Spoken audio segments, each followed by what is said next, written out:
case on the bond docket is Andre Abrams, 2021 CF 3691. Mr. Martin on behalf of the defense and Ms. Gecko on behalf of the state.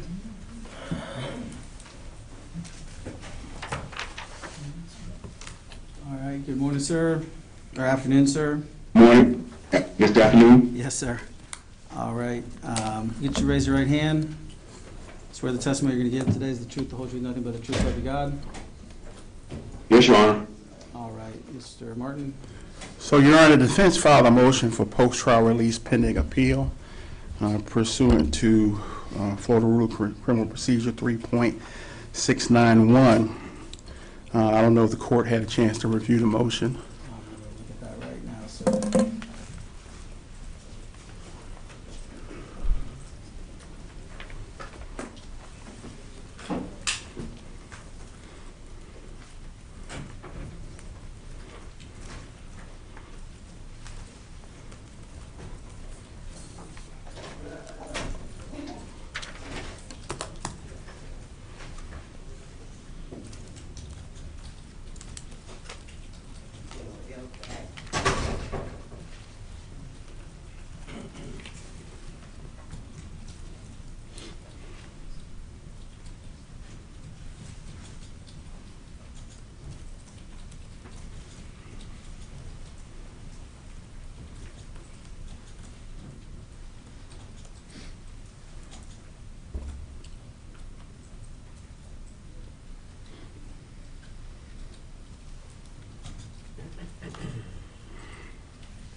I read the motion.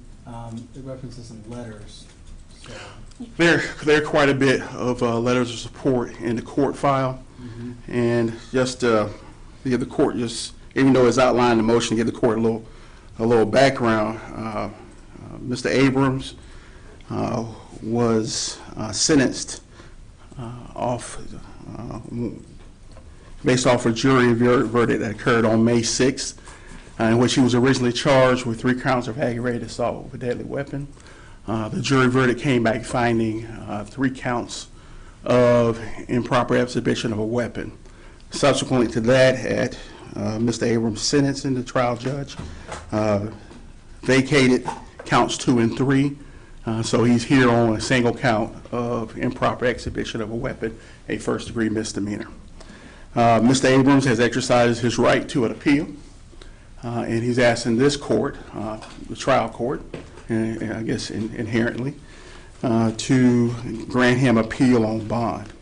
Your Honor, we would suggest to the court, as we pointed out in the motion, that the real issues here are whether or not usually what's his ties to the community are, whether or not he would comport himself with the law, and whether or not he's a flight risk. And I will tell you the thing that's I think is most compelling about his case. Prior to trial, he was on pretrial release for 3.5 years with no violation, always attended court. He certainly has ties to the community, and you know, if you can, I can tell you, I think this half of the courtroom, if you can just raise your hand so the court can see you. Oh, and that, they're here to attest to the fact that he has ties to the community. He has support, connections, so he is certainly not apt to depart this jurisdiction.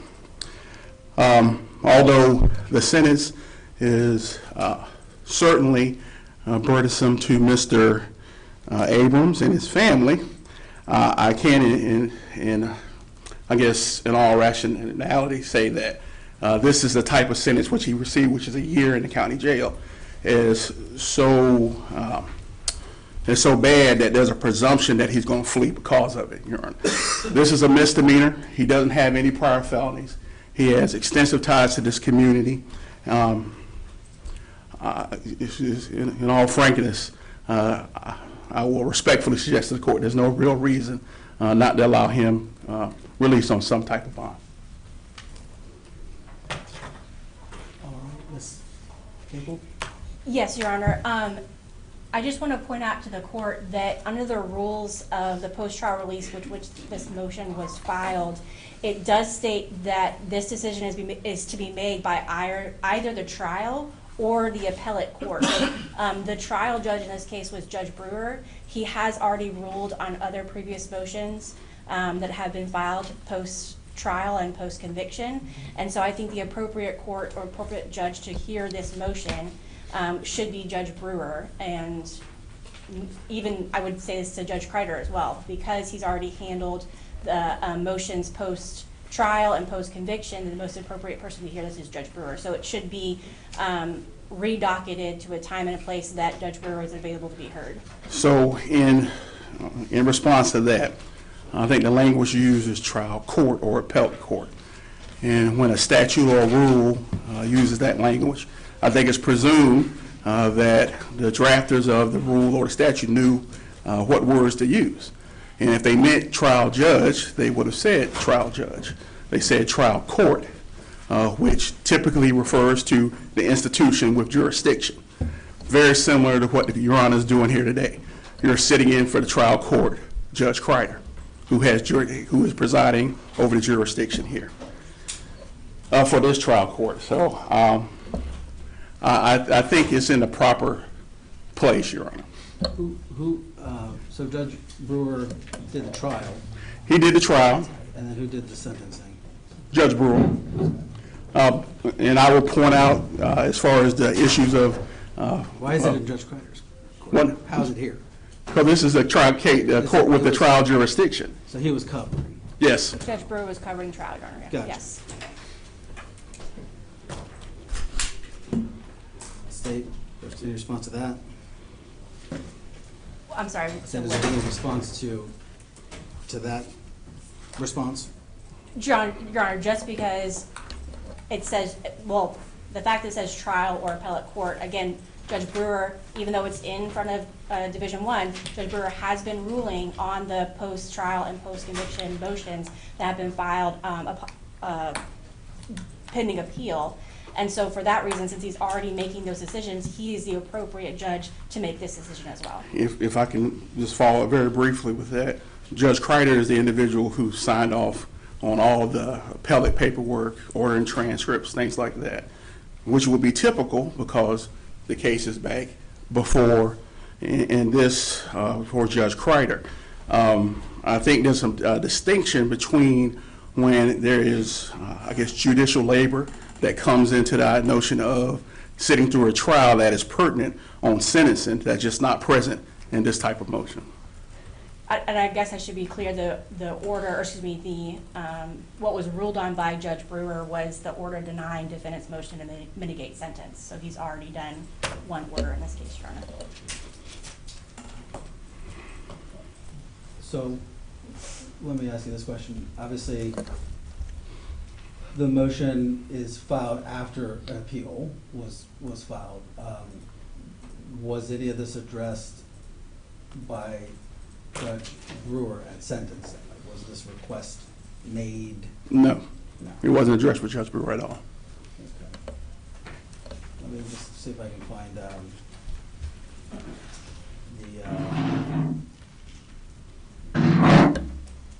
the motion that Ms. Staple just mentioned. What was that? It was It was a motion to mitigate sentence, Your Honor. Yes, Your Honor.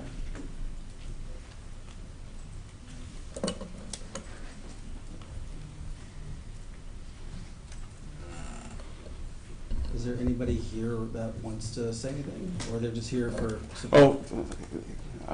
There certainly is, but if the court wants to hear from them at the Well, there's a time. lot of letters. Yes, sir. I would want to read them, but I can't do that right now. But we've got a couple of people here. Maybe if one or two people wants to say something. Yes, sir. And then what happened?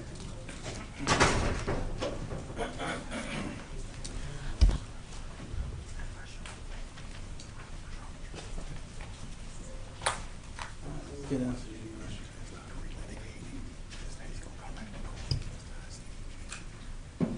Good afternoon, sir. Just raise your right hand. Swear the testimony you give is the truth, the whole truth, nothing but the truth, so help you God. Yes, sir. All right, go ahead. What's your name? My name is Steve Holloway, All right. and if I may, I would like to read a letter on behalf of a gentleman that couldn't be here because he's taking care of his dad. Okay. Who is that? Jeff Waters, Commander Master Chief, U.S. Coast Guard, retired. His letter says, "I've been a member of University City Church of Christ since summer of '21. And in the time I've known Andre Abrams, he's always been an active member, serving at our church in multiple ways. He greets everyone at church with enthusiasm and makes us all feel welcome. He has also led church prayer when asked. His 2 adult sons, Alondre and Zaquan, have led prayer and read scripture to the congregation frequently. Their active involvement as adults, free to make their own choices, testifies to the God-centered family environment that Andre and Sherry have fostered. He is a loving and responsible husband and a father who is ready to put his difficult time behind him. While I recognize the weight of responsibility on the judge's shoulders regarding his initial decision, in my limited understanding about the court system, I have difficulty understanding why the maximum sentence was applied. Andre was clean for years prior to this violation, and I would suggest he is not a significant risk to be a repeat offender or miss any court days. Rather, I believe that risk is extremely low, and I ask for mercy and leniency on his behalf, and I appreciate your effort and consideration in this matter. As far as myself, I am one of the shepherds at University City, and absolutely welcome the smiling face of Andre every Sunday morning as he greets, and he's an usher for our church. He's very involved and does what he's asked to do. His children have been involved in our youth program. His older children have been involved in our college program, and we miss him, and we need him back. And a shepherd is like a greeter? An elder. An elder, okay. How long have you been with the church? Since 1987. And how long have you known Mr. Abrams? I couldn't exactly say, but since he came to church, 2013, I was going to say 20 years, so I'm off by 2. All right, sir, thank you for letting the court know that today. Maybe we'll hear for a couple more people. I don't know if we can hear from everybody, but go ahead, sir.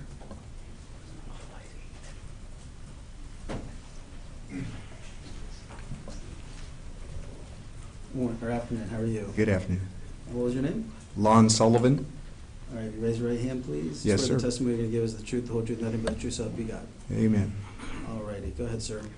All right, my name is Lon Sullivan. I've been a member of University City since about 2004. I've known Andre since he first moved there. He's an integral part of the team that we have that meets and greets people at the door. He's always been very helpful, escorting the handicapped and the elderly into and out of the building. He's never said no to anything he's been asked to do and always done it in a pleasant way. He's always very courteous, very respectful. I believe that in the case of his situation now, that at the worst, it was maybe foolish, at the best, maybe careless, but never malicious. I've never heard him say a bad word or a negative word or criticize anybody in the whole time he's been there. We very much value him and would love to have him back with us. All right, thank you, sir. Thank you, sir. All right, Mr. Abrams, is there anything that you wanted to say, sir? It's up to me.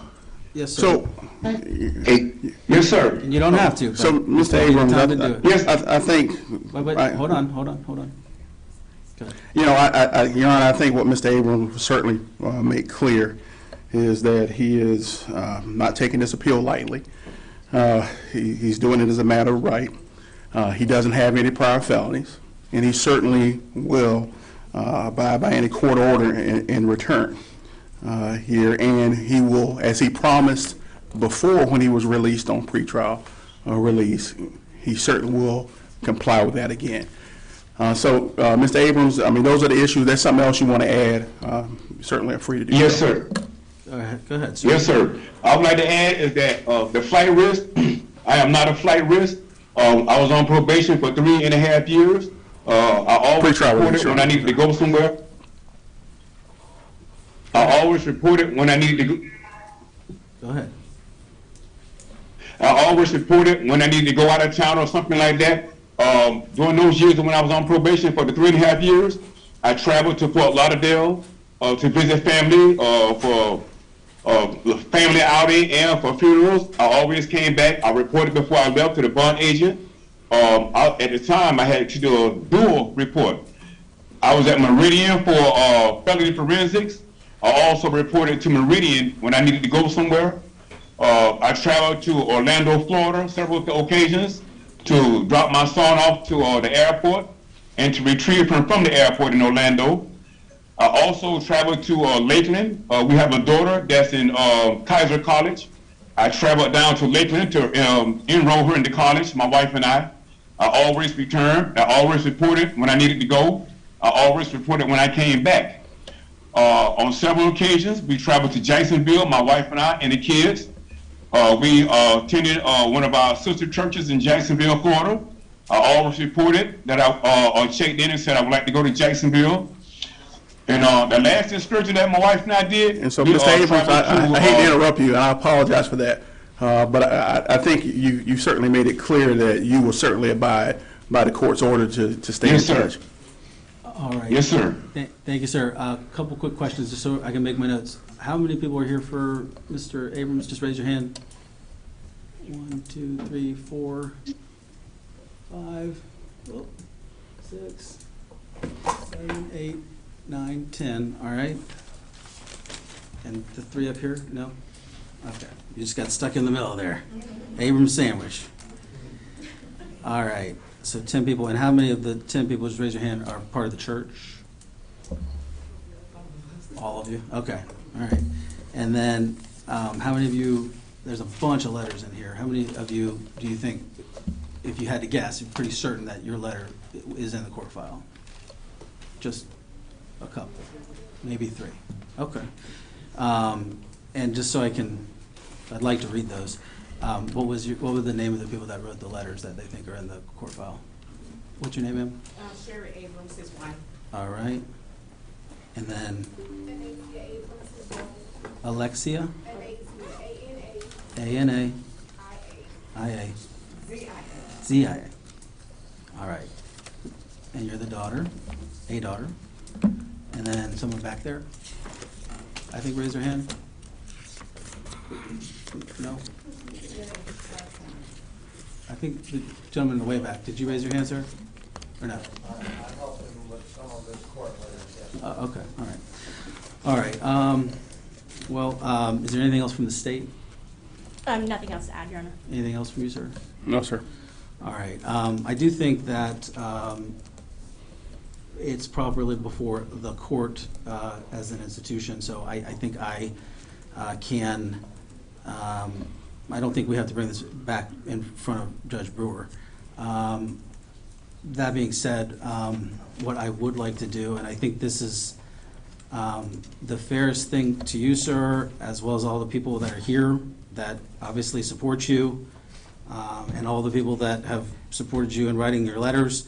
I think the fairest thing to do for everybody involved, both for those that support you and just for the system in general, is that I take some time to read that, and I want to make sure I really take that into consideration, okay, in order to make the Yes, sir. decision. So,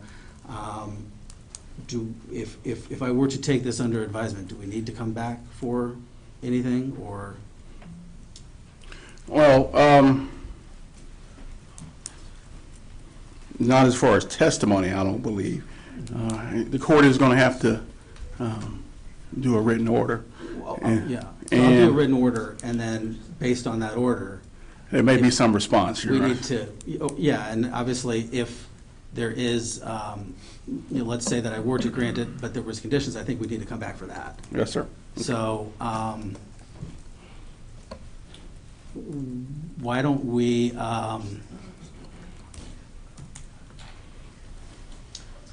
what we'll do is, I'm gonna take it under advisement, sir. I wanna read everything, okay? But I will do that Yes, sir. as soon as I can. And I will, Yes, sir. I'll enter a written order, we'll make sure that you get it, and then, based on what that decision is, we can go ahead and get a hearing as quickly as possible, okay? Yes, sir. All right, Yes, sir. So that's how we're going to do it. All right, sir, thank you very much, and thank you to everybody for being here. You're welcome to stick All right, thank around if you. you'd like, but if you'd like to leave right now, you can do that as well, okay? All right. Your Honor, maybe